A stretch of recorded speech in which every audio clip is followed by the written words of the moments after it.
حضرت مولوی قصه میکند آن کری را گفت افزون مایه که تو را رنجور شد همسایه. یک کر بدست. یک روز یک آدم میگه که نمیره همسایت خبر بگیری، همسایت کسل شده است، عیادت بیمار واجبه و تو باید برای از احوال همسایت با خبر شوی. همسایه در ذمه ده حق داره، هم حق برادری اسلامی و هم حق همسایگی. گفت با خود کر که با گوش گران، من ندریابم ز گفتی آن جوان. خاصه رنجور و ضعیف آواز شد، لیک باید رفت آنجا نیست بود. کر به خود اندیشه کرد، آخه گفت این همسایم ایم اول استگب بود، گپش حیله بفهمیدم، آلی که بیمار شده استی گپش نفهمم چکار کنم، نه که ایلاج نیست، یا به عیادت رفتن در کار. بعد کری بیچاره نقشه میکشه، پلان میکشه، مثل پلانای بربراس ای بعضی جوانای ما، ای بچه زن نمیگیری حالی فلان کار میکنم فلان کار میکنم، ای خدا جون تماس کنه، تو او کارا را میکنی که مسافد میشه، دیگه زن چیکار میکنی؟ در سر دیلت میزنی. کر نقشه میکشه، چون ببینم کان لبش جنبان شود، من قیاس گیرم اون را از خیرت. گفت پیشش در اومدم که سلامش دادم، دیدم که لباش میجنبه، میفهمم که انشالله میفهمیده است، عقلش در جوش بوده است. چون بپرسم چونی ای محنت کشم، او بخواهد گفت نیکم یا خوشم. بعد میپرسمش که احوال چه خیلی؟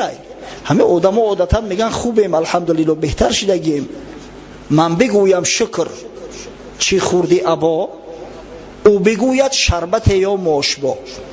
میگم شکرانه خدا که احوالات خوبتر شده است. چی خوردی؟ طعام چی خورده بودی؟ یگان طعام نو میگرفتگیست آخی. من بگویم صحه نوشد باد آن، از طبیبان پیشی تو گوید فلان. میگم آشی تنت شود، کدام طبیب میاد پیشت خبرگیری؟ نام یگان طبیب البته میگرفتگیست. من بگویم بس مبارک پاست او، چون که او آید شود کارت نکو.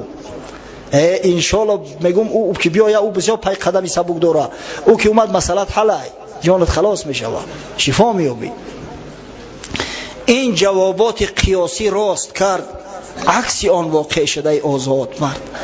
بیچاره نقشه کشید، چلوک پرید پلگید بخرس پلگید. کردر آمد پیش رنجور و نشست، بر سر او خوش همه مالی دست. گفت چونی؟ گفت مردم. گفت شکر. گشت از این رنجور پر آزار و نکر، که این چی شکر است این عدوی ما بوده است. کر قیاسه کرده آن کج آمده است. بیچاره این بیمار گفت خونه سوخته دشمنی ما. ای چی؟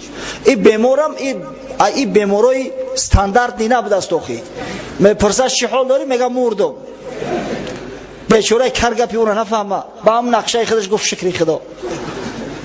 بعد از آن گفتش چی خوردی؟ گفت زهر.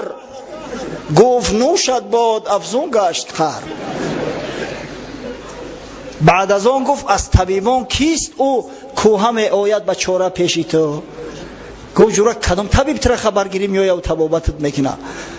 این دیگه از رنگ هم کر بیزار شده است، تیز خلاص شد. گفت عزراییل می آید بیرو. گفت پایش بس مبارک شاد شد، این زمان از نزد او آیم برد. گفتم او را تا که باشد غم خورد. گفت نباشه پروا نکن، حاضر پیشش اومده استم. گفتم غم یمیره بخواه در قیسش باش، انشالله مسئلت حل، بی پروا باش. کر بگفت اینو برون شد شادمان، شکر که کردم